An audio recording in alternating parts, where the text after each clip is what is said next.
Hola, hoy vamos a ver cómo cambiar el tipo de navegación del sistema en Vivo Y21D.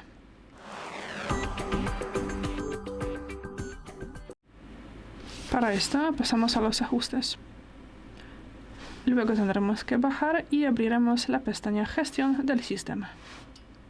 Aquí la primera posición navegación del sistema.